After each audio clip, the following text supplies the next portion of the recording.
So let us pray. நாம் ஜெபிக்கலாம். Heavenly Father, I want to commit this time into your hands. பரலோக பிதாவே, இந்த நேரத்தை உம்முடைய கரத்திலே நான் ஒப்புக் கொடுக்கிறேன். Holy Spirit, you are in control in every circumstances. You are reign over our entire nations. பரிசுத்த ஆவியானவரே, நீர் எல்லா சூழ்நிலைகளையும் நீர் கட்டுப்படுத்துகிறவராயிருக்கிறீர். நாங்கள் வாழுகிற தேசங்களையும் நீர் கட்டுப்படுத்துகிறவராயிருக்கிறீர். In the name of Jesus, Lord, we pray. இயேசுவின் நாமத்தில் ஜெபிக்கிறோம் பிதாவே. I want to read from a scripture in Acts chapter 17 verse Acts chapter 17 verse 26. அப்போஸ்தலர் 17வது அதிகாரம் 26வது வசனத்தை நான் உங்களுக்காக வாசிக்க விரும்புகிறேன்.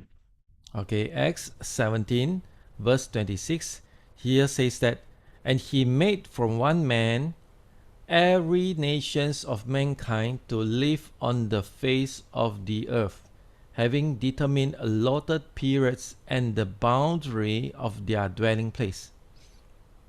மனுஷ ஜாதியான சகல ஜனங்களையும் அவர் ஒரே இரத்தத்தினாலே தேற்ற பண்ணி பூமியின் மீது எங்கும் குடியிருக்கச் செய்து முன் தீர்மானிக்கப்பட்ட காலங்களையும் அவர்கள் குடியிருப்பின் எல்லைகளையும் குறித்திருக்கிறார். You see, this scripture is very special. He say that from Adam, one person, he made all nations. இந்த வசனத்தின் மூலமாக பார்க்கும்போது ஒரு மனிதனாகிய ஆதாமின் மூலம் எல்லா விதமான அந்த தேசங்களை உண்டாக்கினார் என்று. And from that one person's, and he said everyone has their own boundary. அந்த ஒரு நபர் மூலமாக அங்க பூமியின் மீதெங்கும் எல்லாருக்கும் ஒரு எல்லைகளை அவர் அங்கு குறிப்பிட்டார். Meaning that the place where you stay, the place where you live, it is set by God. நீங்கள் வாழ்ந்து கொண்டிருக்கிற இடமும் அந்த தேசமும் தேவனாலே அது ஏற்படுத்தப்பட்டு நிர்ணயிக்கப்பட்டதா இருக்கிறது. I hope you never ask a questions like, God, why you don't create me like Americans?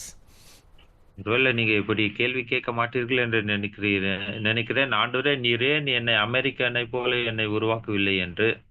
Why you don't make me as a Japanese? Why you don't make me as a Korean or Chinese?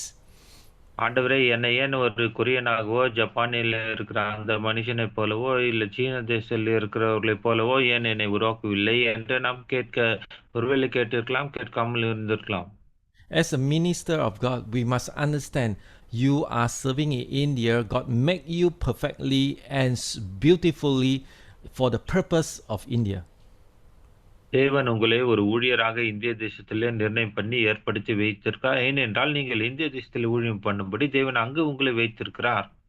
Meaning that in your bloodline, in your the year that you come to this world has a special divine purpose, has a place for you in this history, in this time frame. இந்த வரலாற்று காலகட்டத்திலே, இந்த குறிப்பிட்ட சூழ்நிலையிலே, இந்த வருடங்களிலே உங்கள் இரத்த சம்பந்தங்கள் மூலமாக நீங்கள் இந்த தேசத்திலே பிறந்து இப்படியாக வாழ வேண்டும் என்று தேவன் உங்களை இங்கு வைத்திருக்கிறார். You cannot go to other places of the world, be prosper if God never create you for that purpose. வேற ஒரு தேசத்திலே போய் அங்கு நான் செழுமையா இருக்க வேண்டும் என்ற அந்த நோக்கத்தோடு கூட இல்லாமல் இருக்கும்படியாக தேவன் உங்களையே இங்கு இருக்கும்படி இங்கே உங்களை உருவாக்கி சுருட்டித்து உங்களுடைய தேசத்தில் வைத்திருக்கிறார். I believe that if I go to Thailand, I won't be as good as I serve in India because God make me as a Malaysian, but at the same time God put India in my heart. பாருங்க, ஒருவேளை நான் தாய்லாந்திலே பிறந்து வளர்ந்திருந்தால் இப்படியாக நான் இங்கே Malaysia தேசத்திலே பிறந்து வளர்ந்து இந்திய தேசத்திலே எப்படி வல்லமையாய் வந்து ஊழியம் செய்து கொண்டிருக்கிறோம், அதே போல என்னால செய்ய முடியாமல் போயிருக்கும். You know, I recall one thing in my age of 14, age of 14. One time I was in the church speaking to a full-time worker who is an Indian, say, I have compassion for the Indian people. எனக்கு சுமார் 14 வயது இருக்கும். அப்போது ஒரு நபர் இந்திய தேச ஜனங்களை குறித்து பேசிக் கொண்டிருந்தார். அப்போது எனக்கு ஒரு மிகுந்த பாரம் இந்திய தேசத்தை குறித்து உண்டானது. யார் இந்த இந்திய மக்கள், யார் இந்த இந்திய தேசத்தார் என்று அப்படிப்பட்ட எண்ணங்கள் எனக்கு வர ஆரம்பித்தது. And that Indian brother or that Indian full-time worker, a pastor, he says he's so surprised. I never thought of you as a Chinese-speaking person, as a young boy, as a Chinese, and have burden for India. அதாவது அந்த இந்திய தேசத்தில வந்து அந்த முழு நேர ஊழியர் நான் இப்படி பேசிக் கொண்டிருக்கிறதை பார்க்கும்போது, "உனக்கு எப்படி இப்படிப்பட்டதான அந்த இந்திய தேசத்தை குறித்த பாரம் வந்தது? ஏனென்றால் நீ ஒரு சீன நபராய் இருக்கிறாயே" என்று என்னை குறித்து அவர் என்னோட வந்து பேச ஆரம்பித்தார். That is called when God created us. He has put a boundary, a time frame, and a purpose into our life. ஏனென்றால் தேவன் நம்மை உருவாக்கும்போது, நம்மை ஒரு நோக்கத்தோடு உருவாக்கியிருக்கிறார். இந்த காலகட்டத்திலே நான் இந்த தேசத்தில் இப்படியாக வாழ வேண்டும் என்று இப்படிப்பட்டதான எல்லைகளை நம்முடைய வாழ்க்கையில அவர் குறித்து வைத்து நம்மை உருவாக்கியிருக்கிறார். Then I want to introduce you another important concept. It is called a territory. இன்னொரு காரியத்தை குறித்து இன்றைக்கு வலியுறுத்தப் போகிறேன். அதாவது நாம் வாழ்ந்து கொண்டிருக்கிற இடங்களின் எல்லைகளை குறித்ததான காரியம். Let's turn to Deuteronomy chapter 11, verse 22 to 24. உபாகமம் 11ஆம் அதிகாரம் 22, 23 வசனங்களுக்கு நேராக நம்முடைய வேதத்தை நாம் திருப்பலாம். And here says, okay, chapter 11, verse 22 to 24. And here says, "For if you will be careful to do all these commandments that I command you to do, loving the Lord your God, walk in all his way, and hold fast to him, then the Lord will drive out these nations before you, and you will possess nations greater and mightier than yourself. Every place on which the sole of your foot treads shall be yours. Your territory shall be from the wilderness to the Lebanon, and from the sea, as from the river to the river Euphrates, to the western sea." உபாகமம் 11ஆம் அதிகாரம் 22 24 வசனங்கள். நீங்கள் உங்கள் தேவனாகிய கர்த்தரிடத்தில் அன்பு கூர்ந்து அவர் வழிகளிலெல்லாம் நடந்து அவரை பற்றி கொண்டிருக்கும்படி நான் உங்களுக்கு செய்ய கற்பிக்கிற இந்த கற்பனைகளை எல்லாம் ஜாக்கிரதையாய் கைக்கொள்வீர்களானால் கர்த்தர் உங்களுக்கு முன்பாக அந்த ஜாதிகளை எல்லாம் துரத்தி விடுவார். உங்களை பார்க்கலும் ஜனம் பெருத்த பலத்த ஜாதிகளை நீங்கள் துரத்துவீர்கள். உங்கள் உள்ளங்கால் மிதிக்கும் இடமெல்லாம் உங்களுடையதாயிருக்கும். வனாந்தரத்தையும் லீபனோனையும் தொடங்கி ஐபராத் நதியையும் தொடங்கி கடைசி சமுத்திரம் வரைக்கும் உங்களுடைய எல்லையாயிருக்கும். You see, there's a verse 24 has a special word says that every place on which the sole of your foot, your footsteps, treads shall be yours. அந்த 24வது வசனத்திலே விசேஷமாக இப்படி சொல்லப்பட்டிருக்கிறது, உங்கள் உள்ளங்கால் மிதிக்கும் இடமெல்லாம் உங்களுடையதாயிருக்கும். You see, how far you can go is how far you can get. இது எதை குறிக்கிறது என்றால் எவ்வளவு தூரம் நீங்கள் நடந்து போவீர்களோ அவ்வளவு தூரம் உங்களுக்கு சொந்தமாகிவிடும், அது உங்களுக்கு கிடைத்துவிடும். And the territory for Israel is from the wilderness to the Lebanon, and from the river Euphrates to the West Sea, means the what they call this, what is the sea called? Is a Mediterranean, Sea of Mediterranean. அதாவது இஸ்ரவேல் ஜனங்களுடைய எல்லை எதுவென்றால் ஈபினோனையும் தொடங்கி ஐபிராத் நதியை தொடங்கி கடைசி சமுத்திரத்தை வரைக்கும், அதாவது அந்த மத்திய தரை கடல் வரைக்கும் உங்களுடைய எல்லையா இருக்கும் என்று அந்த வசனத்திலே நாம் வாசிக்கிறோம். So this is a very special importance understanding that when God want to use a person, God already set a boundary how far he should go. அதாவது தேவன் ஒரு நபரை உபயோகப்படுத்தும் போது அவர் எந்த அளவுக்கு எந்த எல்லைகள் வரைக்கும் கடந்து போய் ஊழியம் செய்ய வேண்டும் என்பதை அவர் குறித்து வைத்திருக்கிறார். And the Lord require us to possess the land, like in Genesis chapter 1, God give us land, territory. அதாவது அது மாத்திரமல்ல, தேவன் அந்த எல்லைகளை நமக்கு கொடுக்கிறார், அதை நாம் சுதந்திரித்துக் கொள்ள வேண்டும் என்றும் தேவன் அதை வாஞ்சிக்கிறவராய் இருக்கிறார்.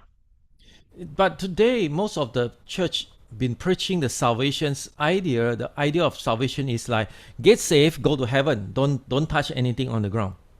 அதாவது இன்றைக்கு அநேகருடைய பிரசங்கங்கள் இப்படியாக இருக்கிறது, இந்த பூமி நமக்கு சொந்தமானதல்ல, ரட்சிக்கப்பட வேண்டும், ஆத்துமாக்களை சம்பாதித்து அவர்கள் பரலோகத்துக்கு போக வேண்டும் என்ற அந்த கருத்தையுடையதான் நாம் பேசிக் கொண்டிருக்கிறோம். But do you know that the authority structure on this earth is similar with the authority structure in the heaven? அதாவது இந்த பூமியில எப்படி அதிகாரங்களும் ஆளுமையும் காணப்படுகிறதோ அதே போல இந்த கட்டமைப்பு பரலோகத்திலும் காணப்படுகிறதா இருக்கிறது. And there are two ways. One thing is, uh, there are leaders in the ranking. For example, some leaders has 50 people, the 50, and there are people who has hundreds, but there are also centurion, the person who has authority in the army for 1,000 people. பாருங்க, ராணுவத்திலே ஒவ்வொரு தலைவர்களுக்கும் அவர்களுக்கு ஏற்றாற் போல அதிகாரிகளும், அதற்கு கீழே ஜனங்களும் இருப்பார்கள். ஒருவர் கீழாக 50 பேரும், இன்னொரு கீழாக 100 பேரும். எப்படி 100க்கு அதிபதி இருந்தானோ அதே போலவும் 1000 பேருக்கு அதிபதிகளாக இருக்கிற அதிகாரங்களை கொடுத்து அவர்கள் மத்தியில் இருக்கிற தலைவர்களும் இருக்கிறார்கள். That is called the spheres of influence. அதுதான் நம்முடைய அந்த அதிகாரங்களுக்கு கீழே இருக்கிறதான அந்த தாக்கங்களாய் காணப்படுகிறது. The pastors most of the time be thinking about how many members I have. Okay, that is one type of the way to describe your authority. How many people you can influence. பாருங்க, நாம் அநேக நேரத்தில் போதகர்கள் இப்படி பார்க்கிறார்கள், என் நண்டையில் எத்தனை ஆத்மாக்கள் இருக்கிறார்கள் என்று. இதன் வாயிலாக நான் எப்படி இன்னும் அதிகமாக அவர்கள் மூலமாக அநேக ஆத்மாக்களை சம்பாதிக்க வேண்டும் என்று அப்படி நாம் நினைக்கிறோம். But you never forget something, that whether you are 50 people under you or 100 people or centurion have 1,000 people under you, உங்கள் கீழாக 50 பேரோ 100 பேரோ 1000 பேரோ உங்களுடைய அதிகாரத்தில் இருந்து நீங்கள் அவர்களுக்கு தலைவர்களாக இருக்கும்போது, but you are still limited to the place you have been sending to. You are sent to a certain location, maybe like in Chitu, maybe in Velu. That is the place. That is also the spheres of your influence. பாருங்க, இப்படியாக நம்முடைய அந்த தாக்கங்களும் நாம் ஊழியம் செய்வதின் வாயிலாக வருகிறதான எல்லாரையும் அறிமுகமானது நிமித்தம் சித்தூரோ வேலூரோ அந்த பகுதியிலே மாத்திரம் இப்படி சுற்றி சுற்றி அங்கே நாம் ஊழியம் செய்கிறவர்களை அந்த ஒரு எல்லையை நாம் குறித்து வைத்திருக்கிறோம். So you must understand there's two spheres of influence. One is how many people, how many manpower God allotted for you, and second thing is what are the areas the Lord has allotted you. அதாவது இதில் நாம் 2 காரியங்களை பார்க்கலாம். ஒன்று, எனக்கு கீழாக எத்தனை பேர்கள் இருக்கிறார்கள் என்று அது ஒன்று. இன்னொன்று, என்னுடைய எல்லைகள் எது வரைக்குமா இருக்கிறது என்று அது இன்னொரு காரியமா இருக்கிறது. Most of the church pastors thinking is like this. Oh, I have how many members, that is how great is my influence. அநேக போதகர்கள் இப்படிதான் நினைக்கிறார்கள், எனக்கு கீழே எத்தனை ஆத்மாக்கள் இருக்கிறதோ அதை பொறுத்து தான் என்னுடைய ஊழிய வளர்ச்சியும். அப்படியாக தங்களை குறித்து அவர்கள் பெருமிதம் கொள்ளுகிறவர்களா இருக்கிறார்கள். But today I want you to think the second dimension. Where are you? Where God has placed you? That is a very important question to answer.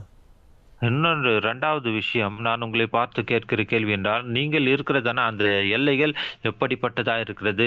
தேவன் உங்களை அந்த இடத்துல நீங்கள் எப்படியாக பயன்படுத்தப்படுகிறீர்கள்? Is God placed you in Anakoram? உங்களை தேவன் அந்த அரக்கோணம் பகுதியில் வைத்திருக்கிறாரா? Has God placed you in Chitu? உங்களை சித்தூர் பகுதியில் தேவன் வைத்திருக்கிறாரா? Or Hoskote? இல்லை என்றால் அந்த ஒசக்கோட்டை பகுதியில் ஆண்டவர் உங்களை வைத்திருக்கிறாரா? You know, those are important questions because that is the place how you define your influence and your authority. நீங்கள் வைக்கப்பட்ட இடத்திலே தான் உங்களுடைய அதிகாரங்களையும் உங்களுடைய அறிமுகங்களையும் உங்களுடைய தாக்கங்களையும் ஜனங்கள் மத்தியிலே உங்களால் ஏற்படுத்த முடியும். I shared one story before, but I'm going to say it one more time. 30 years ago, our church was on a new street. Our church is located in a new street. அதாவது ஏற்கனவே சொன்னேன், மறுபடியும் நான் உங்களுக்கு சொல்ல விரும்புகிறேன். எங்களுடைய சபை அந்த நேர் தெருவு எனப்பட்ட அந்த தெருவில் எங்களுடைய சபை அங்கே அமைக்கப்பட்டிருந்தது. But I think less than 30 meters, 300 meters away, there's a nice story flat, okay, apartment. அதாவது எங்களுடைய சபைக்கு அருகாமையில் ஒரு 300 மீட்டர் தொலைவில் ஒரு பெரிய ஒரு அபார்ட்மெண்ட் கட்டிடம் இருந்தது. And so something happened to that place as if it's a cursed place because people are jumping down from there committing suicide. அந்த அபார்ட்மெண்ட் ஜனங்கள் பார்க்கும்போது அது ஒரு சபிக்கப்பட்ட ஒரு கட்டிடமாக காணப்பட்டது. ஏனென்றால் அந்த கட்டிடத்தின் மேலிருந்து ஜனங்கள் கீழே விழுந்து அநேகர் தற்கொலை செய்து கொள்ளுகிற ஒரு இடமாக அது கருதப்பட்டது. Sometimes even come to the point like within a month there's 2 persons jump down from that flat. ஒரு சில நேரத்தில் 2 பேர்கள் கூட அப்படியாக மேலே இருந்து கீழே விழுந்து தற்கொலை செய்கிற சூழ்நிலைகள் அங்கே ஏற்படுத்தப்பட்டிருந்தது. And my pastors told us, those who have burden, please come together and pray for this flat. என்னோட போதர்களோடு கூட நான் இப்படியாக பேசினேன். யாருக்கெல்லாம் அந்த இடத்தை குறித்து ஒரு பாரம் இருக்கிறதோ என்னோடு கூட வாருங்கள், நாம் எல்லாரும் போய் அங்கு ஜெபிக்கலாம் என்று சொன்னேன். My pastor says something very reasonable and very accurate. He say, since this long street, God has allotted for us to take control. அதாவது என்னுடைய அந்த போதகர் இப்படியாக சொன்னார் என்னோடு இருந்தது, இந்த நீண்ட தெருவில் வசிக்கிறதான நமக்கு தேவன் இந்த எல்லை குறித்து வைத்திருக்கிறார். ஆகவே அதை அந்த வெளிப்பாட்டை மிக தெளிவாகவும் கவனமாகவும் அவர் சரியாகவும் அங்கு எங்களுக்கு வெளிப்படுத்தினார். And we will have to take authority over the spirit of suicidal. ஆகவே இந்த தற்கொலை நாவின் மேலே நாம் அதிகாரம் செலுத்தி அதை அங்கிருந்து முறியடிக்க வேண்டும் என்று சொன்னார். So on the Saturday afternoon, I think around 30 intercessors, including myself, went for the meeting. We prayed less than 5 minutes. பாருங்க, குறிப்பாக அந்த சனிக்கிழமை மத்தியான வேளையில நாங்கள் சுமார் 30 பேர் என்னோடு கூட சேர்ந்து ஒரு 5 நிமிடம் தான் நாங்கள் போய் அங்கு ஜெபித்தோம். Our pastors are full with faith and confidence and say, go. 3 person in one group take over every story. Apartment had 9 stories, so altogether 9 groups of people go to every story and bind the spirit of death. அதாவது நாங்கள் 3 பேராக அங்கு அந்த 9 மாடியிலும் அங்கு ஒரு குழுவாக சேர்ந்து ஜெபிக்க ஆரம்பித்தோம். 3 பேராக அங்க இருக்கிறதான ஆவிகளை கட்டி நாங்கள் ஜெபிக்க ஆரம்பித்தோம். Since that day 30 years ago has never happened a suicidal anymore. அந்த ஜெபித்த நாளிலிருந்து இப்போதற்கு 30 வருடங்கள் ஆகிறது. ஒருவரும் அங்கிருந்து தற்கொலை செய்து கொள்ளவே இல்லை. I go and check the records. The only first after our prayer is like kind of like 25 years later that another suicidal happened, but we already moved out from that place for many years already. பாருங்க, நான் போய் அந்த கட்டிடத்தின் அந்த ரெக்கார்ட்லாம் check பண்ணி அதை போய் ஆராய்ந்து பார்த்தபோது நாங்கள் அங்கு 25 வருடங்களுக்கு பிறகு ஒருவர் மாத்திரமே அப்படியாக தற்கொலை செய்து கொண்டார். அதற்குள்ளாக நாங்கள் அந்த இடத்தை காலி செய்துவிட்டு அங்கிருந்து கடந்து போய்விட்டோம். So I want to tell you something, that the location of your church, the location of your ministry is also the place God given you the authority. அதாவது நீங்கள் வாழ்ந்து கொண்டு இருக்கிறதான அந்த இடம், உங்களுடைய சபை இருக்கிறதான அந்த வட்டாரங்களுக்கு மேலே தேவன் உங்களுக்கு அதிகாரம் நீங்கள் செலுத்தும்படி உங்களை அங்கு வைத்திருக்கிறார். Okay, I'm going to turn to this Matthew chapter 6 verse 18 and 19, very familiar scripture. மத்தேயு 6:18-19 எல்லாருக்கும் மிகவும் பிரசித்தி பெற்ற அந்த வசனத்துக்கு நேராக நாம் கடந்து போகிறோம். Okay, from 18 to 19, chapter 16, Matthew. And here says, and I tell you, you are Peter, and on this rock I will build my church, and the gates of hell shall not prevail against it. And I will give you the keys of the kingdom of heaven, and whatever you bind on earth shall be bound in heaven, whatever you loose on earth shall be loose in heaven. மத்தேயு 16:18-19. மேலும் நான் உனக்கு சொல்லுகிறேன், நீ பேதுருவாய் இருக்கிறாய், இந்த கல்லின் மேல் என் சபையை கட்டுவேன், பாதாளத்தின் வாசல்கள் அதை மேற்கொள்வதில்லை. பரலோக ராஜ்யத்தின் திறவுகோல்களை நான் உனக்கு தருவேன். பூலோகத்தில் நீ கட்டுகிறது எதுவோ அது பரலோகத்திலும் கட்டப்பட்டிருக்கும், பூலோகத்தில் நீ கட்டவிழ்ப்பது எதுவோ அது பரலோகத்திலும் கட்டவிழ்க்கப்பட்டிருக்கும். Amen.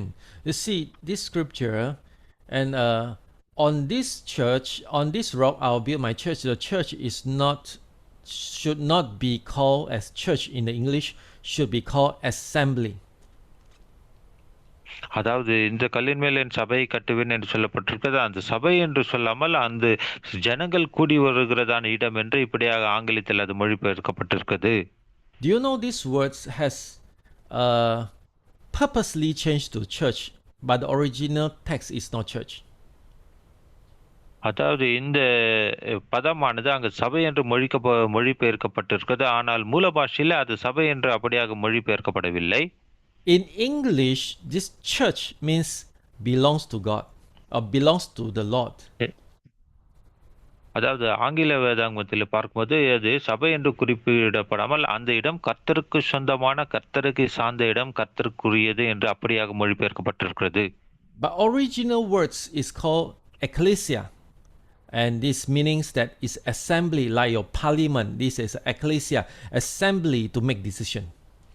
அதாவது மூல பாஷையில பார்க்கும்போது சபை கூடி வருது என்று சொல்லப்படாமல் எல்லாரும் கூடி வந்து அதிகாரம் செலுத்தக்கூடிய இடம். அதாவது பார்லிமெண்ட்ல எப்படி தீர்மானங்கள் எடுக்கப்படுகிறதோ அப்படியாக அதிகாரங்களை செலுத்தி தீர்மானங்களை எடுக்கக்கூடியதான ஒரு இடம் என்று மூல பாஷையில் இது மொழிபெயர்க்கப்பட்டிருக்கிறது. Do you know that there is one theology that impacted the church called that the church and the states need to separate, meaning that church don't interfere the government don't interfere the church. அதாவது சபையில ஒரு இறையியல் கருத்து வலியுறுத்தப்பட்டிருக்கிறது. அது என்னவென்றால் இது சபையானது மற்ற தேச அந்த மாநிலத்தின் காரியங்களில் தலையிடாது. அதே போல மாநிலத்தின் காரியங்கள் சபையில தலையிடக்கூடாது. அரசாங்க கிரிகள் சபையில தலையிடக்கூடாது என்று அப்படிப்பட்டதான பிரிவுகளை உடைய கருத்து இறையியல் கருத்து சபையில திணிக்கப்பட்டது. Maybe one of the reason is because in the past the Roman Catholics has so much say in the governments, or they've been corrupted by the government, or they corrupt, or they take control of the authority of the government, and this idea has been implemented. ஏனென்றால் கடந்த காலங்களில் Roman கத்தோலிக்க சபைகளின் ஆதிக்கம் அதிகமாக இருந்தபடியினாலே அவர்கள் அரசாங்கத்தோடு இணைந்து செயல்பட்டது நிமித்தம், அரசாங்கத்தின் காரியங்களின் நிமித்தம் கரை திரைப்பட்டது நிமித்தமாக சபையில் இப்படிப்பட்டதான தீர்மானங்கள் எடுக்கப்பட்டு சபை முற்றிலுமாக பிரிந்திருக்க வேண்டும் என்று அப்படி ஒரு தீர்மானம் எடுக்கப்பட்டது. But today you see in the world, I would say every country, even the church says the state and the church has to separate, but the states has never separated from the church because the state try to control the church. ஏனென்றால் இன்றைக்கு ஏறத்தாழ எல்லா நாடுகளிலும் பார்க்கும்போது சபைகள் அந்த மாநிலத்தின் அதிகாரங்கள் வாழ்கிற அந்த அரசாங்க அதிகாரங்களை விட்டு பிரிந்திருக்கிறதாக தான் காணப்படுகிறது. ஆனால் எந்த மாநிலமோ எந்த அரசாங்கமோ சபை விட்டு அது பிரிந்திருக்கவில்லை. அந்த மாநிலத்தின் அரசாங்க அதிகாரங்கள் சபையின் மேலே செலுத்தப்படுகிறதாய் தான் காணப்படுகிறது. We cannot behave like an ostrich. Ostrich hide his face under the sand. அந்த தீக்கோழி என்று நாம் தமிழில் சொல்லுகிற அந்த ஆஸ்ட்ரிச் பறவையானது வெறும் அது மறைத்து கொள்ளும் போது தன்னுடைய தலை மாத்திரம் மண்ணில மறைத்து கொண்டிருக்கிறது போல் அப்படியாக நாம் செயல்படக்கூடாது. You cannot play a game say I cannot see you means you cannot see me. அதாவது அந்த கோழி எப்படி தன்னுடைய தலை மாத்திரம் மறைத்து கொண்டு நீ என்ன பார்க்க முடியாது, ஏனென்றால் நான் மறைந்து கொண்டிருக்கிறேன் என்று அப்படி சொல்ல முடியாது. This King James version, the king called King James order the translator to change this word so that the church won't have power like ecclesia that determines what's going to happen on this earth. அதாவது king James version என்ற அந்த மொழிபெயர்ப்பில் அந்த king James அந்த ராஜன் அவர் இப்படியாக அந்த சபை என்று இருக்க வேண்டும், ஏனென்றால் இது அதிகாரம் செலுத்தக்கூடியதான இடமாக அது இருக்கிறபடியினால இப்படியாக அதை அவர் மாற்றி அங்கு மொழிபெயர்த்திருக்கிறார். The church need to wake up. ஆகவே சபையானது அது உயிர்ப்பித்து எழும்ப வேண்டியதாய் காணப்படுகிறது. Not only just look at the numbers of your influence, but also look at the territory of your influence. உங்களுடைய தாக்கத்தை நிமித்தம் நீங்கள் சம்பாதித்த ஆத்மாக்களின் எண்ணிக்கை மாத்திரம் நீங்கள் பார்த்து கொண்டிருக்காமல் நீங்கள் இருக்கிறதான எல்லையிலே உங்களுடைய தாக்கம் உங்களுடைய ஊடுருவல் எப்படி இருக்கிறது என்று அதை குறித்தும் நீங்கள் பார்க்க வேண்டியவர்களாக இருக்கிறீர்கள். Acts 17 verse 26 we read just now, he speaks about territory. God has allotted you the time, the frame of the time of period, and also the boundary, the place where you're going to be. அப்போஸ்தலர் 17:27 இப்போது 26 அப்படித்தான் நாம் வாசித்து இருக்கிறோம். நாம் வசிக்கிற இடத்தின் எல்லைகளை அங்கு தேவன் நமக்காக அவர் குறித்து வைத்திருக்கிறார். And he also says that wherever the sole of your feet have placed on this earth, that land God is going to give into you. அது மாத்திரமல்ல, நீ கால் மிதிக்கும் இடமெல்லாம் உனக்கு சொந்தமாகும் என்று சொல்லி தேவன் அப்படிப்பட்ட எல்லைகளையும் நமக்கு குறித்து அந்த வாக்குத்தத்தங்களை கொடுத்திருக்கிறார். But the issue is like this: how are we going to operate in that way? ஆனால் பிரச்சனை என்னவென்றால் நாம் இப்போ இதை எப்படி கையகப்படுத்தி இதை எப்படி நாம் செயல்படுத்துகிறோம் என்பதை குறித்ததாக இருக்கிறது. We care so much about whether the people will get saved, the people whether they will love God, whether the people will live holy life. We spend all our focus on all these individuals' needs. நம்முடைய எண்ணமும் நோக்கம் வாரம் எல்லாம் என்ன இருக்கிறது என்றால் ஒரு நபர் எப்படி அந்த ஒரு ஆத்மா எப்படி ரட்சிக்கப்படும் And ஆத்மா we எப்படி பரலோக ராஜ்யம் சேர்க்கணுமோ என்ற அந்த ஒரு ஆத்மாவை குறித்து கவனமுள்ளவராக இருக்கிறோம். and we kind of like all our ministry has nothing to do with Genesis chapter 1 verse 23 that God created us to have dominion. All our ministry, our pastoral ministry has nothing to do with Genesis chapter 1 verse 27. ஆனால் ஆனால் நம்முடைய ஊழியங்கள்லாம் எப்படி இருக்கிறது என்றால் அந்த ஆத்மாக்களை சம்பாதிக்க வேண்டும் என்று அதிலே கருத்துள்ளவர்களாக இருக்கிறோமே தவிர ஆதியாகமம் 1:26 23 சொல்லப்பட்ட வசனங்களின்படி ஆளுகை செலுத்துகிறவர்களாகவும் அதை கையகப்படுத்துகிறவர்களாகவும் நம்முடைய ஊழியம் காணப்படுவதில்லை.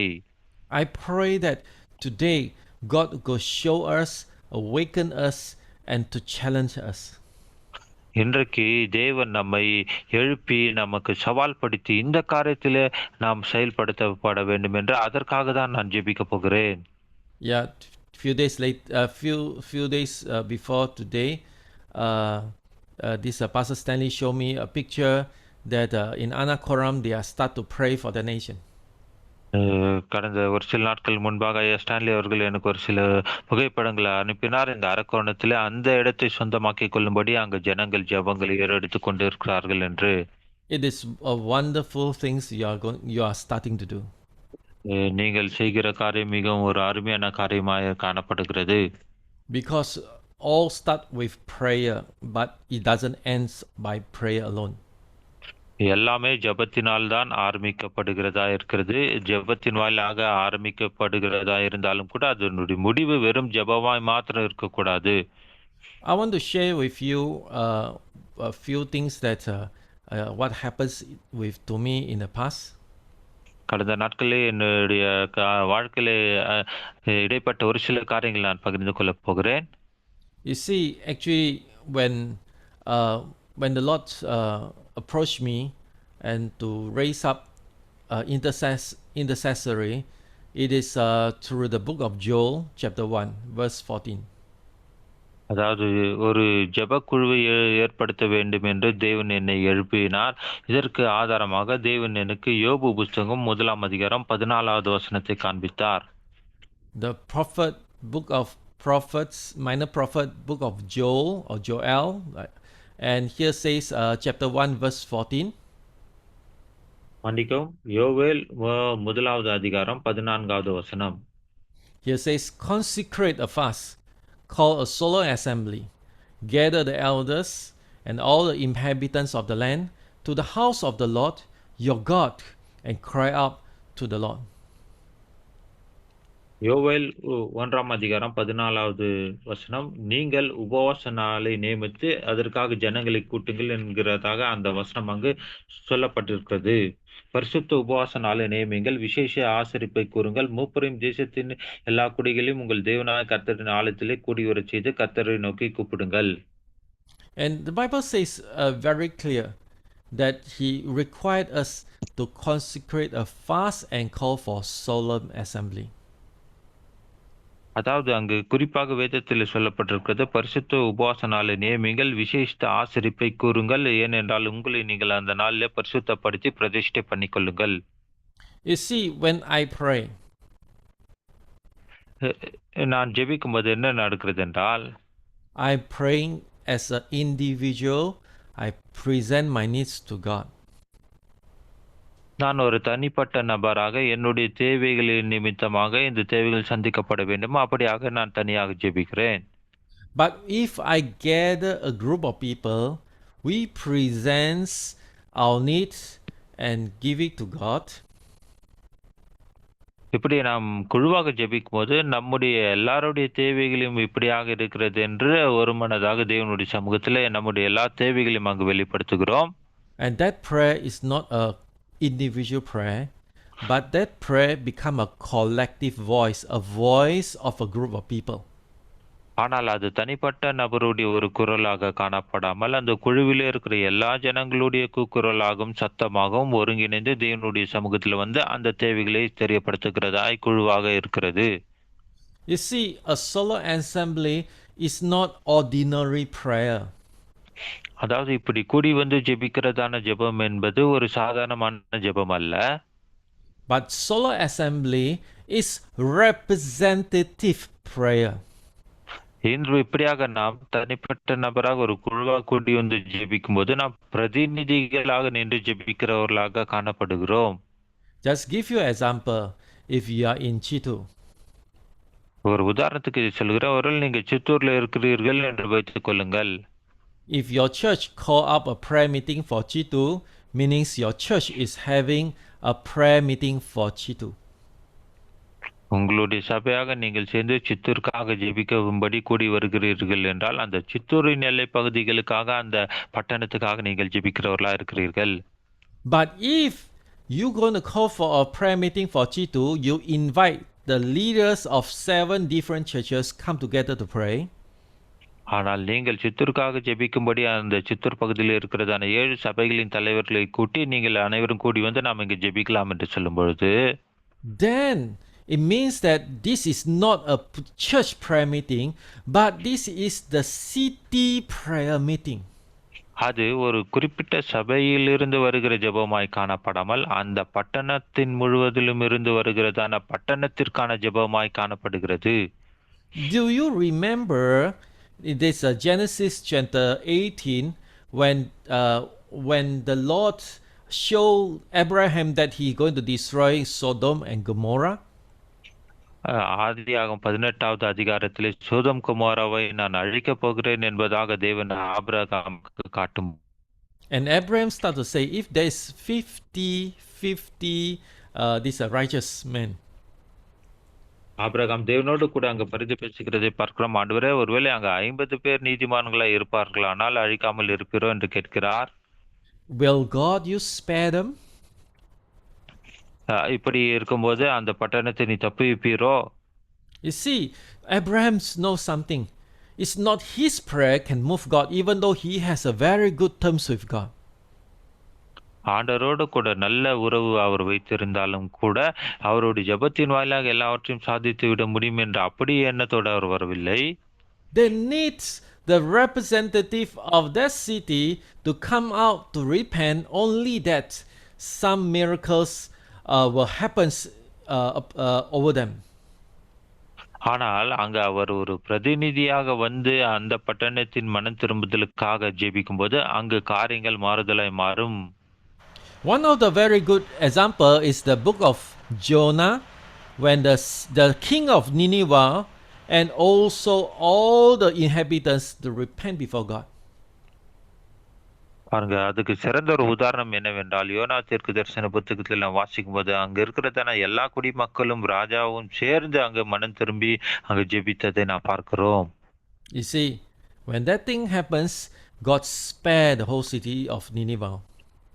அப்படியாக அவர்கள் உபாசித்து ஜெபிக்கும் போது அந்த பட்டணத்தை தேவனுக்கு அழிவிலிருந்து தப்பிக்கிறார். You see, that is called representative. So when we want to pray for a city or place, you must ask a question: what kind of what are you representing in your prayer meeting?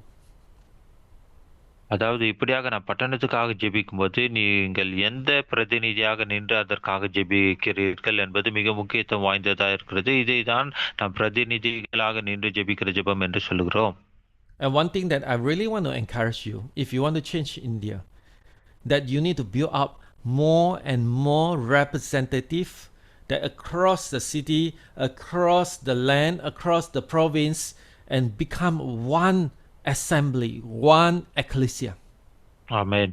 இப்படியாக உங்களுடைய இந்திய தேசத்திலே பெரிய மாற்றம் எழுப்பதிலும் வர வேண்டுமானால் நீங்கள் ஒரு காரியத்தை செய்யும்படி நான் உங்களை உற்சாகப்படுத்துகிறேன். ஒவ்வொரு பட்டணத்திலும் ஒவ்வொரு இடங்களிலும் அந்த எல்லைகளிலும் இருக்கிறதான தலைவர்களை நீங்கள் எழுப்பி எல்லாரும் ஒருங்கிணைந்து கூடி வந்து பிரதிநிதிகளாக நின்று அந்த இடங்களுக்காக ஜெபிக்கிற அந்த ஜெபங்களை நீங்கள் ஏற்படுத்துகிறவர்களாய் காணப்பட வேண்டும்.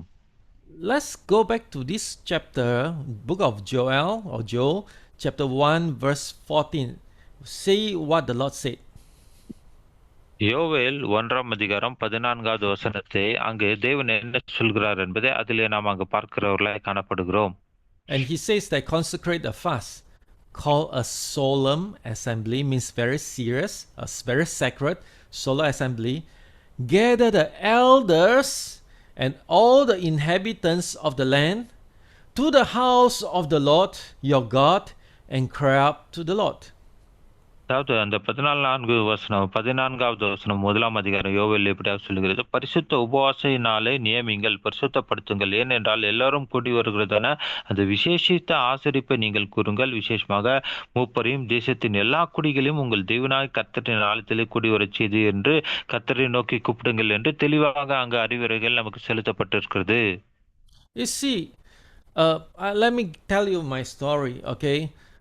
When I saw this scripture, I really don't know what to do, but I chose to do it literally according what the Bible say. என்னுடைய சொந்த அனுபவத்தை சொல்லுகிறேன். இப்படியாக தேவன் எனக்கு இந்த வசனத்தை காண்பித்த உடனே அந்த வசனத்தில் உள்ள அந்த எழுத்தின்படி என்ன செய்வதற்கிறதோ அதை குறித்து நான் கொஞ்சம் கொஞ்சமாக செய்ய ஆரம்பித்தேன். And I set consecrate a fast, means Aaron fast. ஒரு உபவாச நாளை நியமித்து எல்லாரும் உபவாசத்துக்கு வரும்படி நான் அழைத்தேன். All the leaders must come. எல்லா தலைவர்களும் அங்கு கூடி வர வேண்டும். And Aaron, bring your baby, bring your children, all come to church. உங்களுடைய குழந்தைகள் குடும்பத்தோடு கூட நீங்கள் சபை கடந்து வர வேண்டும். I explained to them, it is not whether how much you know how to pray, it's how much you are representing your family, the people of your city, these cities, and come before the Lord. நீங்கள் எப்படி எவ்வளவு நேரம் ஜெபிக்கிறீர்கள் என்பது, அந்த ஜெபிக்க தெரியும் என்பது அங்கு முக்கியத்துவப்படுத்தவில்லை. ஆனால் நீங்கள் குடும்பமாக அந்த பட்டணத்தில் இருந்தும் அந்த நீங்கள் வாழுகிற பகுதியில் இருந்தும் குடும்பமாக வந்து எப்படி நீங்கள் பிரதிநிதிகளாக நின்று ஜெபிக்க போகிறீர்கள் என்பதே காரியம் என்பதை குறித்து அவர்களுக்கு நான் விளக்க உரை கொடுத்தேன். And everyone comes. அப்போது எல்லாரும் கடந்து வந்தார்கள். They weren't bring their baby comes. சிறு குழந்தைகளை கூட அழைத்து கொண்டு வந்தார்கள். Those who know how to pray, those who don't know how to pray, all come. ஜெபிக்க தெரிந்தவர்கள், ஜெபிக்க தெரியாதவர்கள், சிறுவர்கள் எல்லாரும் கடந்து வந்தார்கள். Because they know one thing now is very important. They need to stand before God, represent this land. ஆனால் அவர்கள் தெரிந்து கொள்ள வேண்டிய விஷயம் என்னவென்று நான் அவர்களுக்கு சொல்லும்படியாக அவர்கள் அனைவரும் வந்து அங்கு நிற்க வேண்டும் பிரதிநிதிகளாக. ஏனென்றால் அந்த நிலத்தின் குடிமக்களாய் அவர்கள் இருக்கிறபடினாலே அப்படியாக கடந்து வர வேண்டும் என்று அவர்களை வலியுறுத்தினேன். Do you know that God responds to our prayer? உங்களுக்கு தெரியுமா, நாம் ஜெபிக்கும் போது தேவன் நம்முடைய ஜெபங்களுக்கு பதிலுரை கொடுக்கிறவராக இருக்கிறார். The way he responds is not answer our prayer immediately, but he help us to pray more accurately. அதாவது அவர் மறுமொழி கொடுக்கிறார் என்றால் உடனே ஜெபத்திற்கு பதில் கொடுக்கிறார் என்ற அர்த்தத்தின் அடிப்படையில் மாத்திரம் இல்லாமல் இன்னும் எப்படி அதிகமாக ஜெபிக்க வேண்டும் என்று நமக்கு வழிகாட்டி உற்சாகப்படுத்தி இப்படியான மறுமொழிகளை நமக்கு கொடுக்கிறவராயிருக்கிறார். 8:30 at night we started our prayer. 8:30 மணி 9 மணிக்கு நாங்கள் எங்கள் ஜெபங்களை ஆரம்பித்தோம். We want to end our prayer meeting and the next day morning 5 o'clock. அந்த ராத்திரி வேளையில் ஆரம்பித்த அடுத்த நாள் காலை 5 மணிக்கு தான் எங்களுடைய ஜெபத்தை நாங்கள் முடித்தோம். We pray all the prayer, we sing all the song. When we come to 3 o'clock morning, இப்படியாக எல்லா ஜெபங்களையும் செய்து பாடல்களை பாடி நாங்கள் ஜெபித்து கொண்டிருக்கும் வேளையில் அந்த அதிகாலை 3 மணியிலே நாங்கள் வரும்போது and finally God start to speak. அப்போது கடைசியாக தேவன் எங்களோடு கூட பேச ஆரம்பித்தார். And he say, you want to pray for your nation, right? உங்களுடைய தேசத்துக்காக நீங்கள் ஜெபிக்க வேண்டும் சரிதானே என்று கேட்டார். How about your words? You are cursing or you are humiliating one of the majority people in the land.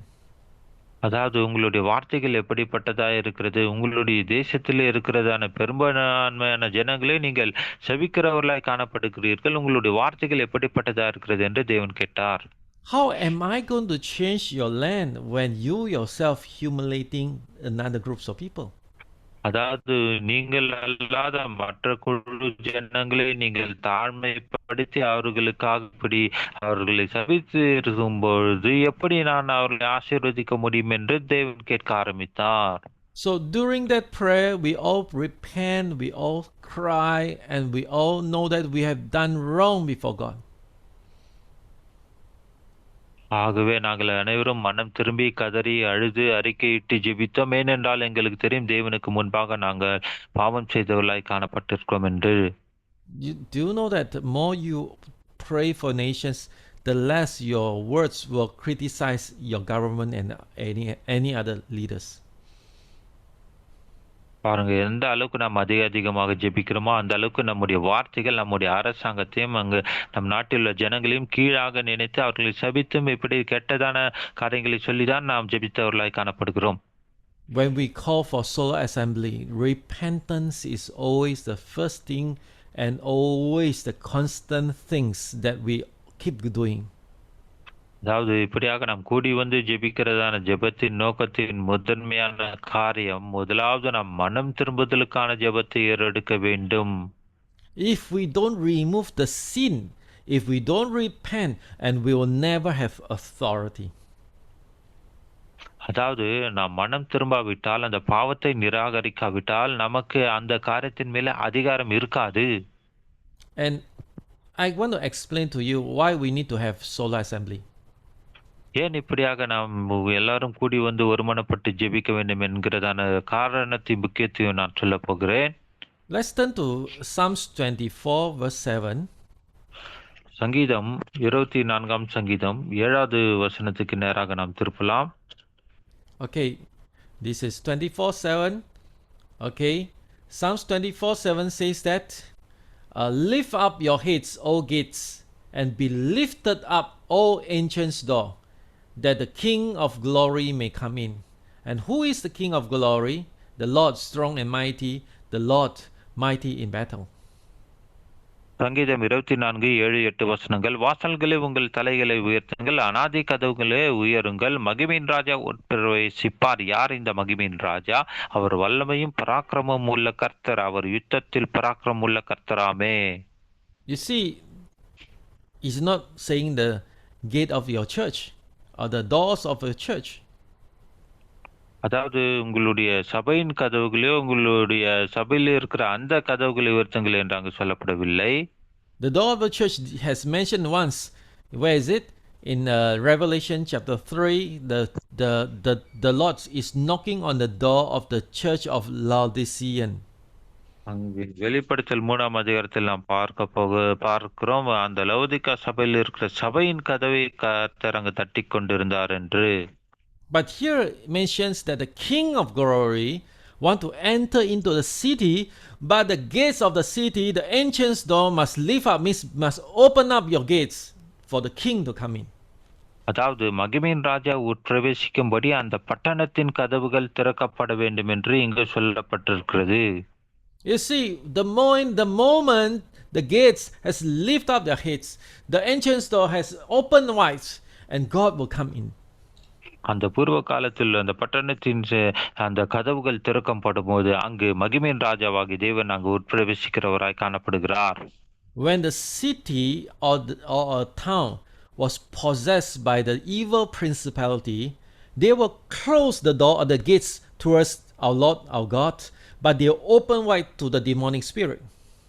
அதாவது அந்த குறிப்பிட்ட பட்டணத்திலோ அந்த பகுதியின் காரியங்களிலோ வானமண்டலத்தில் இருக்கிற அந்த பொல்லாத ஆவிகள் அந்த கதவை பூட்டி விடுகிறதா இருக்கிறது. ஏனென்றால் மகிமின் ராஜா உட்பிரவேசிக்க கூடாது என்று. ஆனால் அந்த கதவுகள் அந்த பொல்லாத ஆவிகளுடைய தாக்கங்களுக்கும் கட்ட காரியங்களுக்கும் திறக்கப்பட்டதாய் காணப்பட்டிருக்கிறது. You see, whose job is to open the gates for your city or for your town? நீங்கள் வசிக்கிற அந்த பகுதியிலோ அந்த பட்டணத்தின் கதவுகளை திறக்க வேண்டிய அந்த கதவுகளை திறக்க வேண்டிய வேலை யாருடைய வேலையா இருக்கிறது என்றால், go to 2 Chronicle chapter 7. 2 நாளாகமம் 7ஆம் அதிகாரத்திலே இதை நான் பார்க்கலாம். And verse 14. 2 நாளாகமம் 7ஆம் அதிகாரம் 14வது வசனம். Here says that if my people who are called by my name humble themselves, pray and seek my face and turn from their wicked way, then I will hear from heaven and will forgive their sins and heal their land. 2 நாளாகமம் 7:14. என் நாமம் தரிக்கப்பட்ட என் ஜனங்கள் தங்களை தாழ்த்தி ஜெபம் பண்ணி என் முகத்தை தேடி தங்கள் பொல்லாத வழிகளை விட்டு திரும்பினால், அப்போது பரலோகத்தில் இருக்கிற நான் கேட்டு அவர்கள் பாவத்தை மன்னித்து அவர்கள் தேசத்துக்கு சேமத்தை கொடுப்பேன். And verse 15, and now my eyes will be open, my ears attentive to the prayer that's made in this place. 16, and now I have chosen and consecrated this house, that my name may be there forever. My eyes and my heart will be there for all time. வசனம் 15. இந்த ஸ்தலத்தில் செய்யப்படும் ஜெபத்திற்கு என் கண்கள் திறந்தவைகளும் என் செவிகள் கவனிக்கிறவைகளுமாயிருக்கும். வசனம் 16. என் நாமம் இந்த ஆலயத்தின் என்றென்றைக்கும் இருக்கும்படி நான் இதை தெரிந்து கொண்டு பரிசுத்தப்படுத்தினேன். என் கண்களும் என் இருதயமும் எந்நாளும் இங்கே இருக்கும். If all these three, all in these three scripture has four very important elements. இந்த 3 வசனத்திலே 4 முக்கியத்துவம் வாய்ந்த காரியங்கள் சொல்லப்பட்டிருக்கிறதை நாம் பார்க்கிறோம். First, the people of God. தேவனுடைய ஜனங்கள் முதலாவது. And second thing is the prayer from the house of God. இரண்டாவது அந்த தேவனுடைய வீட்டிலிருந்து ஏறெடுக்கப்படுகிறதான ஜெபங்கள். And third thing is their land, the land. மூன்றாவது காரியம் அவர்கள் இருக்கிறதான அந்த இடம், அந்த ஸ்தலத்தை, அந்த பூமி குறிக்கிறதா இருக்கிறது. And number 4 is God. God, his ears, his eyes, his heart is focusing on the prayer of the house of God.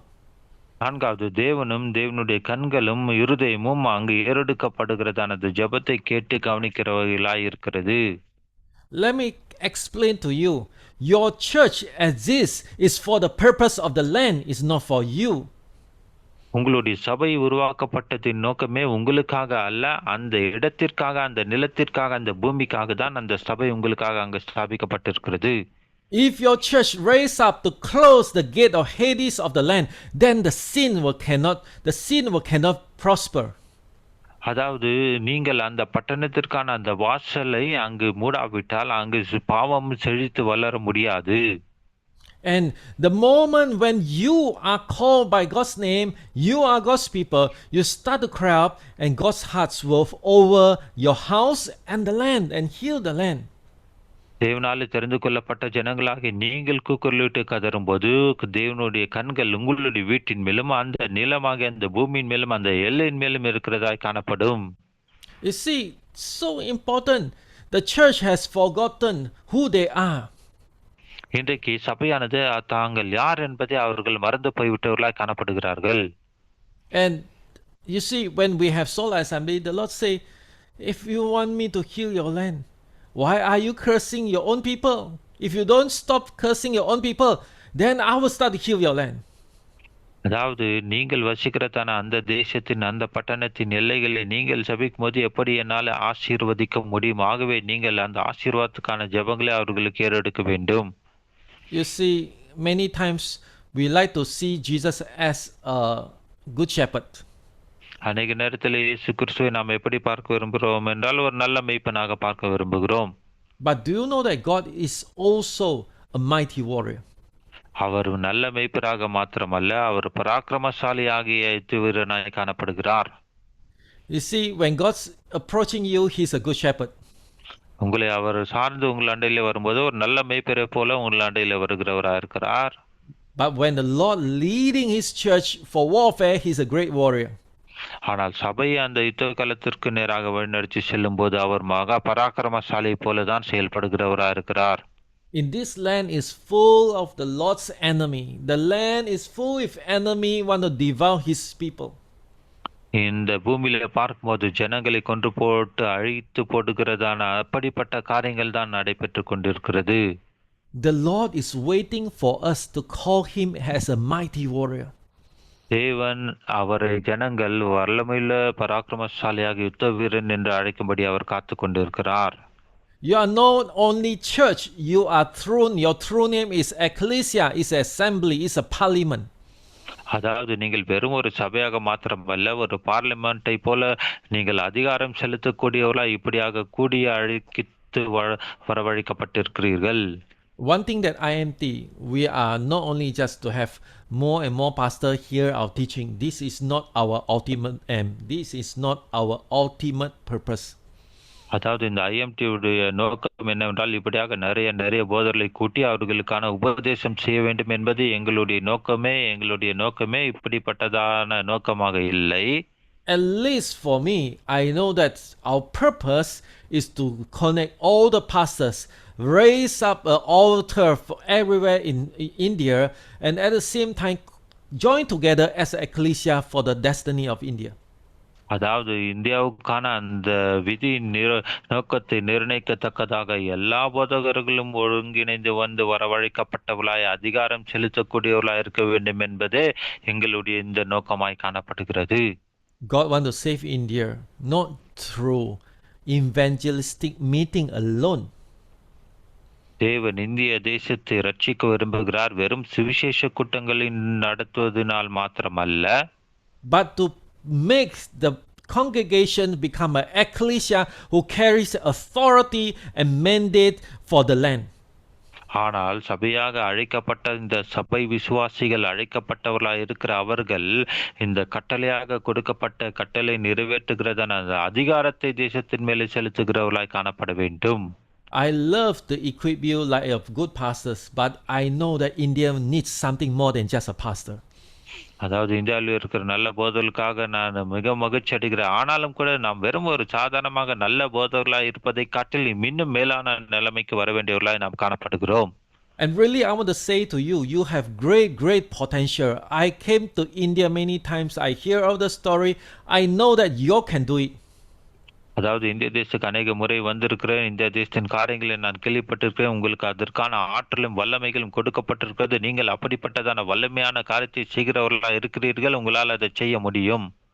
You are not waiting there defensive and receiving persecution. You are there to be offensive, to pray and to change the condition of the nation.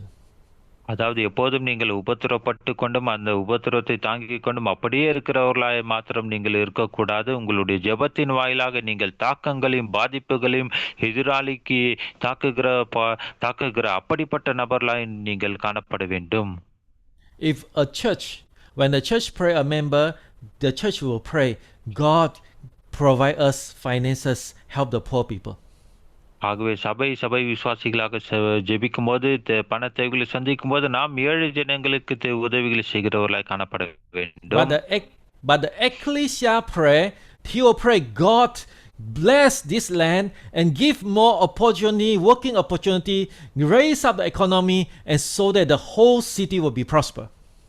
ஆனால் நாம் அழைக்கப்பட்டவர்களாய் அந்த அதிகாரத்தோடு ஜெபிக்கிற ஜெபம் எப்படி இருக்க வேண்டுமானால், ஆண்டவரே எங்களுடைய தேசத்தை ஆசீர்வதியும், எங்களுடைய தேசத்தின் பொருளாதார நிலைமைகள் ஆசீர்வதிக்கப்பட்டு எல்லா சூழ்நிலைகள் ஏழ்மைத்தனங்கள் மாறட்டும் என்ற அப்படிப்பட்ட அதிகாரமுடைய ஜெபமாய் நம்முடைய ஜெபங்கள் காணப்பட வேண்டும்.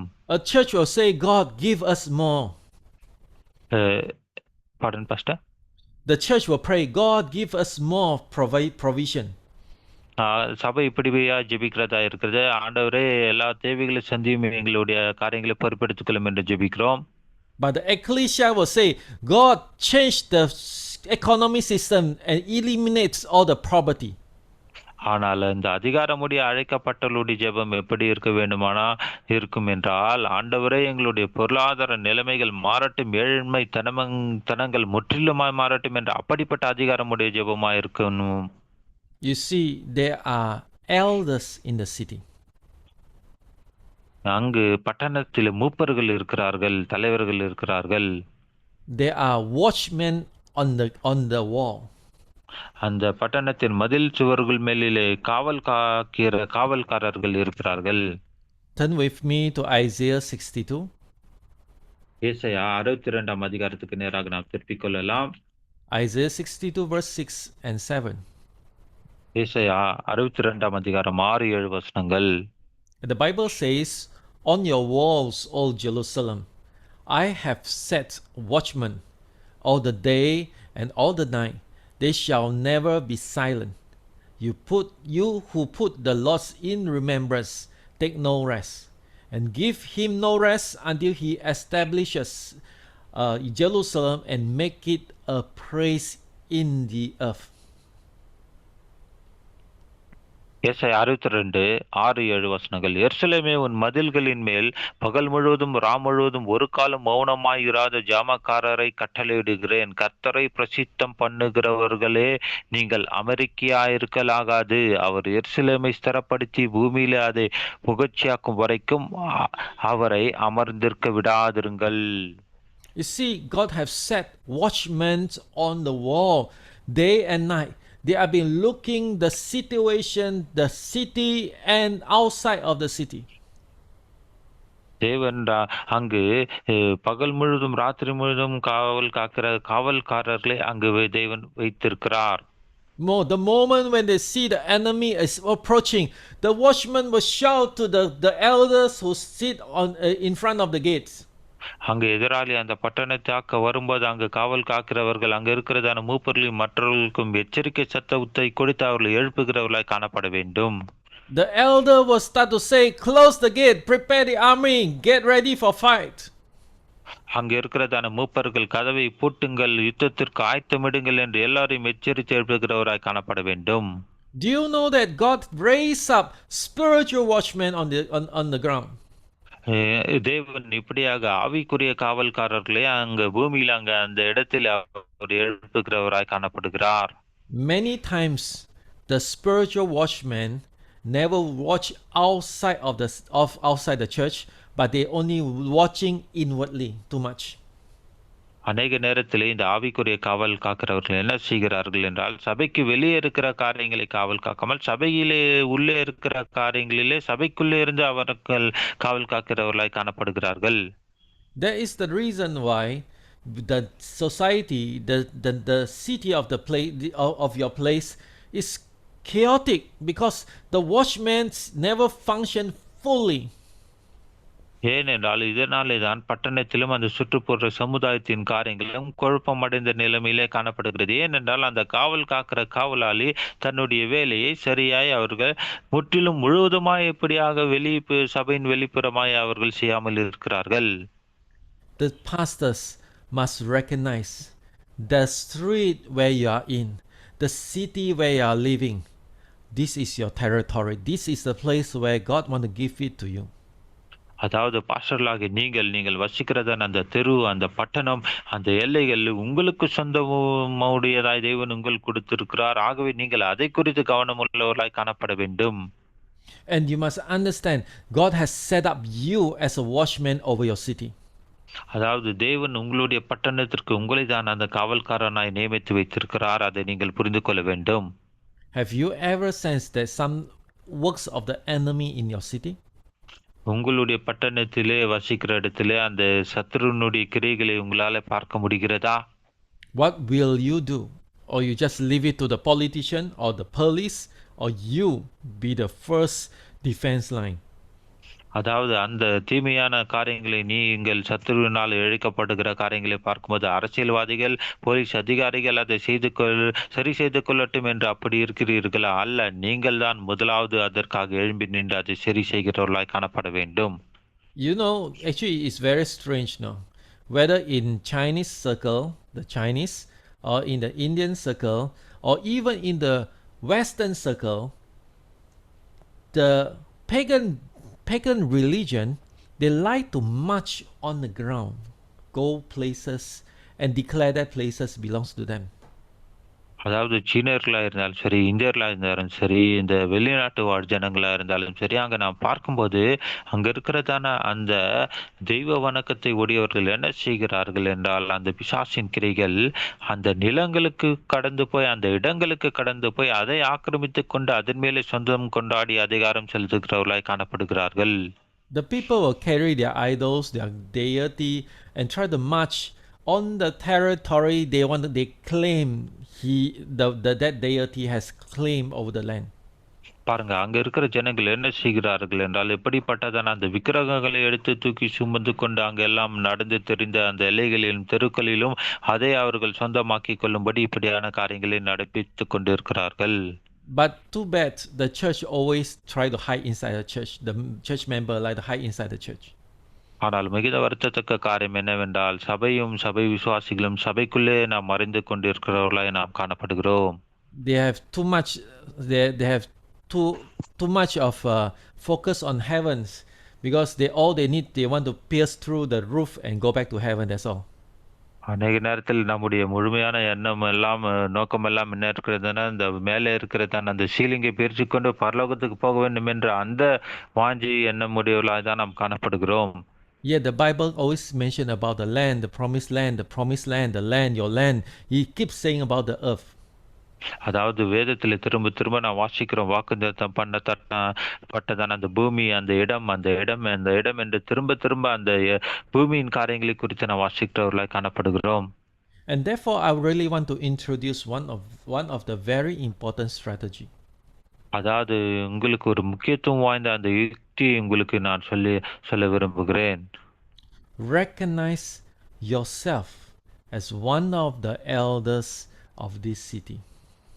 அதாவது இந்த பட்டணத்தில் இருக்கிறதான நிதிகளின் மூப்பராகிய ஒருவர் நீங்கள் என்று உங்களை நீங்கள் அறிந்து கொள்ள வேண்டும். It is not we are arrogant, but it is our destiny, our position in the eyes of God. அதாவது நாம் மிகவும் கடினமுள்ளவர்களாக இருக்கிறோம் என்பது அர்த்தம் அல்ல. தேவனுடைய நோக்கத்தின்படி நாம் காரியங்களை செயல்படுத்த வேண்டியவர்களாய் காணப்படுகிறோம்.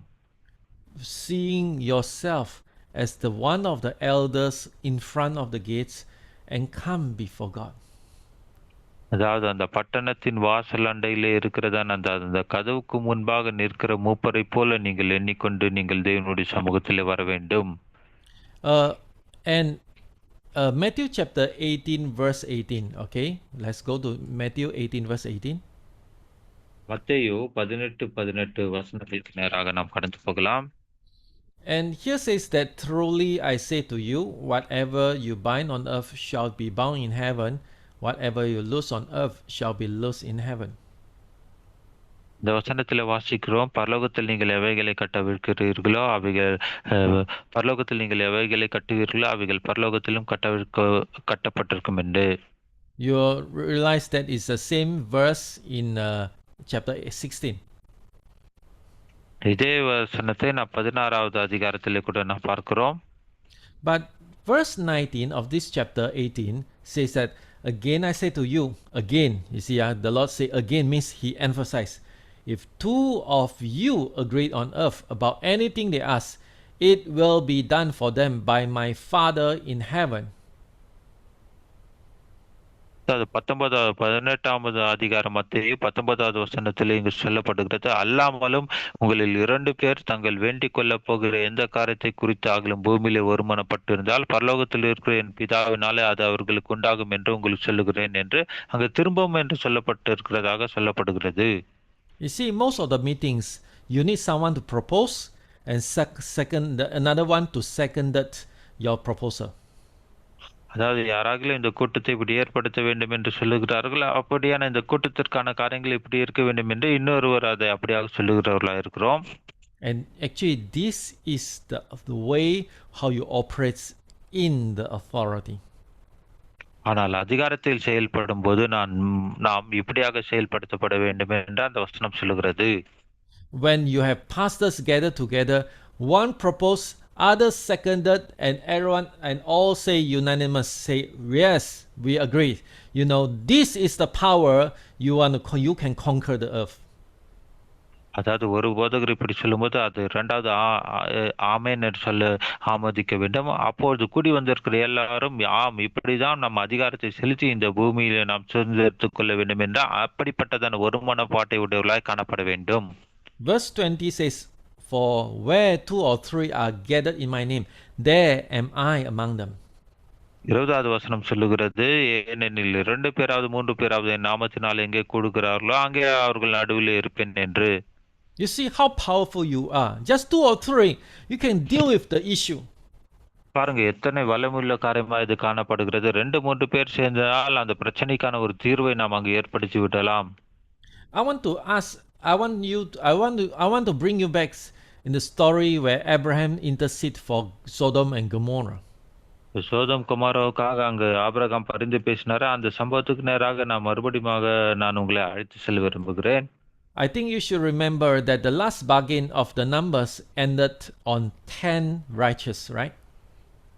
ஆபிரகாம் அங்கு தேவனோடு கூட பரிந்து பேசி அவர் கேட்கும்போது கடைசியாக ஒரு 10 நீதிமான்கள் இருந்தால் நீங்கள் தேசத்தை அழிக்காமல் இருப்பீரோ என்று அவர் கேட்கிறார். Abraham asked the Lord, if there is 10 righteous, we will spare them. இத்தனை நீதிமான்கள் இருந்தால் நீ அந்த பட்டணத்தை அழிக்காமல் விட்டு விடுவீரோ என்று ஆபிரகாம் கேட்கிறதை அங்கு நாம் பார்க்கிறோம். The Lord said, yeah, I will spare them.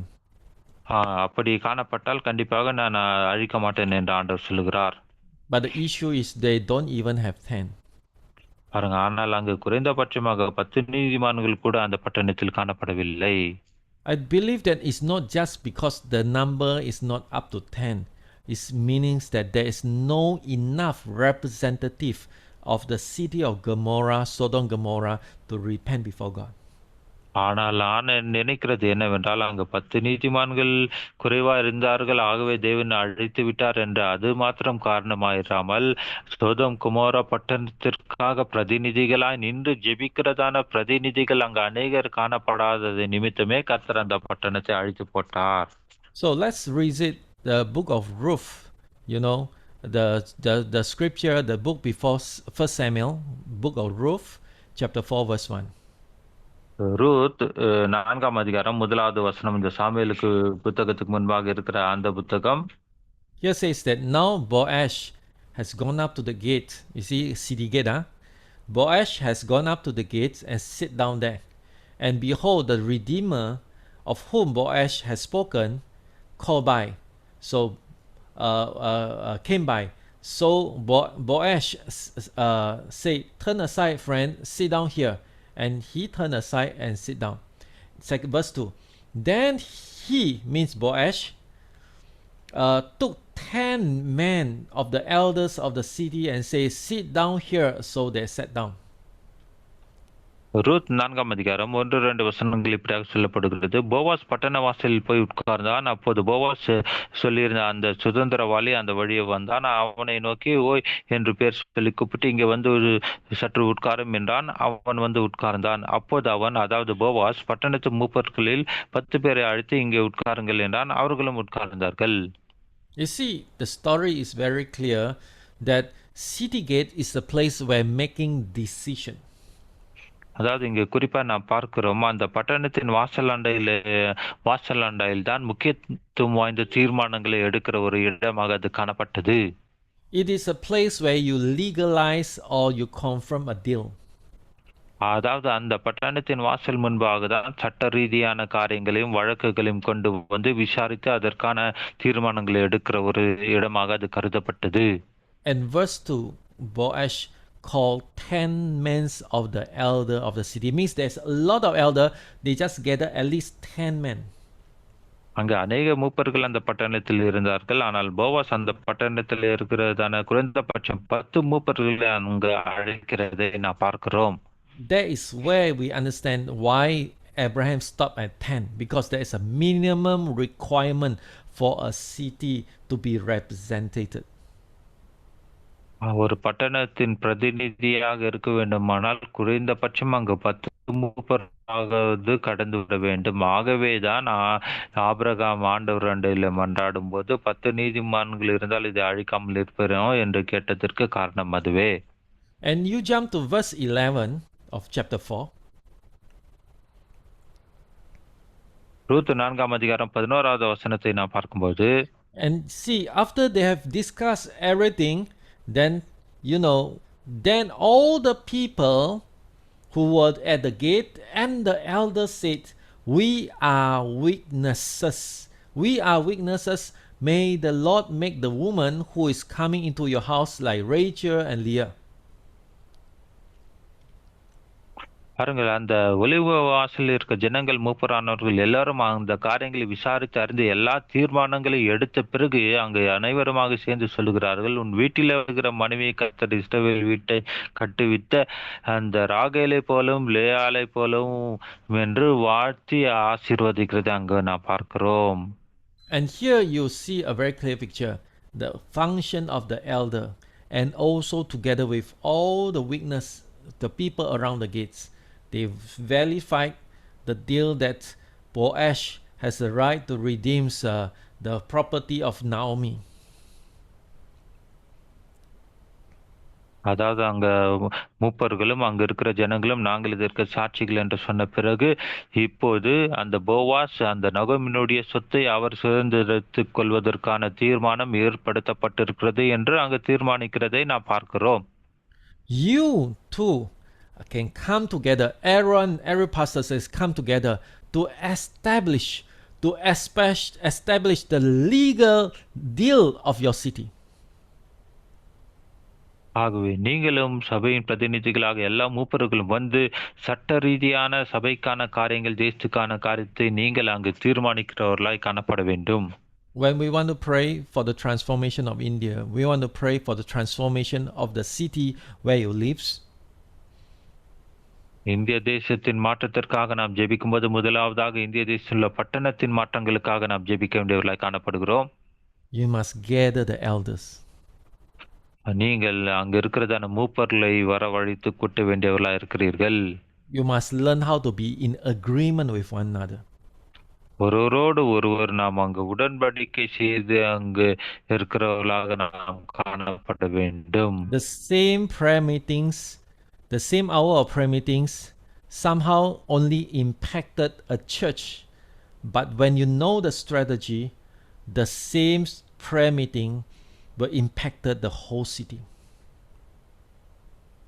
அதே மணி நேர ஜெபங்கள் தான், அதே அத்தனை நேர ஜெபங்கள் தான் நாம் ஜெபிக்கும் போது அது சபைக்கான அங்க தாக்கத்தை கொண்டு வருகிறதா இருக்கிறது. ஆனால் நம்முடைய ஜெபம் இப்படியாக மாற்றப்பட்டு ஜெபிக்கும் போது அது முழு இந்திய நம்முடைய தேசத்திற்குமான தாக்கங்களையும் யுக்திகளையும் கொண்டு வரக்கூடியதான வல்லமுள்ள ஜெபமாய் காணப்படும்.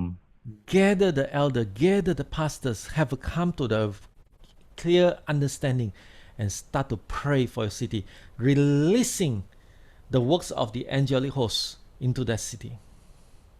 ஆகவே மூப்பர்களையும் போதகர்களையும் ஒருமுகப்படுத்தி அழைத்து பட்டணத்திலே நீங்கள் தேவ தூதலுடைய வல்லமுள்ள கிரிகள் உங்கள் பட்டணங்களில் செய்யப்பட வேண்டும் என்று அப்படிப்பட்டதான ஆளுமை கொண்ட ஜெபங்களை நீங்கள் செய்கிறவர்களாய் காணப்பட வேண்டும். God is giving your land, your city, your town into your hands. தேவன் உங்களுடைய அந்த பூமி, நிலத்தை, இடத்தை, வட்டாரங்களை, பட்டணங்களை, தேசத்தை உங்கள் கையிலே கொடுக்கிறார். But if you just do a normal church prayer meeting, I mean, church prayer meeting is nothing wrong with that. நீங்கள் ஒரு சாதாரணமான ஜெப கூட்டத்தை செய்கிறது போல சபையில அப்படி படிப்பிக்கிறவர்களா இருப்பீர்களானால் அதில் எந்த தவறும் கிடையாது. But you are underutilized. You undermine the authority the Lord has already given to you. ஆனால் உங்களுக்கு கொடுத்த அதிகாரத்தின் அந்த காரியங்களை நீங்கள் புரிந்து கொள்ளாமல் அதை கீழாக நினைத்து கொண்டு அதை செயல்படுத்தாமல் விட்டு விடுகிறவர்களாய் காணப்படுகிறோம். And for this message, I went through all the warfare together with you. அதாவது உங்களோடு கூட சேர்ந்த இந்த யுத்த காலத்தில் நானும் கூட ஜெபிக்கிறவனாய் காணப்படுகிறேன் இந்த செய்தியின் அடிப்படையில். Because this is the key to change India. இந்திய தேசத்தை மாற்றுவதற்கான திறவுகோல் இதுவாய் தான் காணப்படுகிறது. This is one of the key, and this is one of the initial key. If you know how to come together as a solo assembly, as the elder, as the watchman of the city, let me tell you, God is going to change the place, the location, the territory under your influence. அதாவது உங்களுடைய தாக்கத்தை நிமித்தமாக நீங்கள் அன்பர்கள் இப்படியாக மூப்பர்களாய் சபைகளாய் போதர்களாய் வந்து ஜெபிக்கும் போது அங்கு பெரிய தாக்கத்தை உடையதாய் காணப்படும் மாற்றத்தை கொண்டு வரும். நாம் பிரதிநிதிகளாக இப்படி ஒன்று கூடி வந்து ஜெபிக்கும் பொழுது you are not only have the influence of numbers of people, you also have the influence over the location, the territory God has assigned you. அதாவது நீங்கள் செய்கிறதான ஊழியத்தின் அந்த தாக்கம் என்பது வெறும் ஆத்மாக்களை சபைக்கு கொண்டு வந்து எண்ணிக்கையில் ஆத்மாக்களை பெருகச் செய்வதற்காக மாத்திரமல்ல, உங்களுடைய ஈடுபாடுகளும் செயல்பாடுகளும் தாக்கங்களும் நீங்கள் செய்யும்போது நீங்கள் இருக்கிற பட்டங்களில் தேசத்தில் அது தாக்கத்தை உண்டு பண்ணுகிறதா இருக்கிறது. Let us pray. நாம் ஜெபிக்கலாம். Heavenly Father, we just want to come before you. பரலோக பிதாவே, உம்முடைய சமூகத்தின் நேராக நாங்கள் வருகிறோம். We believe that God, you are working in India in a mighty way. ஆண்டவரே, இந்திய தேசத்திலே நீர் வல்லமுள்ள காரியங்களின் நிமித்தம் கிரிகளை செய்கிறவராய் காணப்படுகிறீர். And I believe that God, you are doing mighty works and to raise up the elders, the watchmen, the ecclesia of India. ஆண்டவரே, நீர் வல்லமுள்ள காரியத்தை செய்து கொண்டு மூப்பர்களையும் சபை தலைவர்களையும் காவல் காக்கிறவர்களையும் இப்படியாக இந்திய தேசத்தில் எழுப்பி செயல்படுத்துகிறவராய் காணப்படுகிறீர். Release release that understanding into all the pastors' heart. ஆண்டவரே, எப்படிப்பட்டதான புரிந்து கொள்ளுதலை எல்லா போதர்களுடைய இருதயங்களிலே நீர் அனுப்பி விடுவித்தர வேண்டுமா நாங்கள் செபிக்கிறோம். They will always make an effort not to pray alone, but pray together with group of pastors represent their city and declaring God's kingdom come. ஆண்டவரே, தனிமைப்பட்டு தனியாக சபையாக ஜெபிக்கிறவர்களாய் மாத்திரமல்ல, எல்லா மூப்பரின் சபை தலைவர்களின் சபைகளாக இணைந்து ஜெபித்து தேசத்தின் பிரதிநிதிகளை ஜெபிக்க ஜெபங்களை ஏற்படுத்துகிறவர்களாய் மாற்றுவீராக. We give thanks to you. In the mighty name of Jesus Christ, Lord, we pray. நமக்கு நன்றிகளை ஏறெடுத்து வல்லமில்ல நாமமாக இயேசு கிறிஸ்துவின் மூலமாக ஜெபிக்கிறோம் எங்கள் பிதாவே. Amen. Amen. ஆமென்.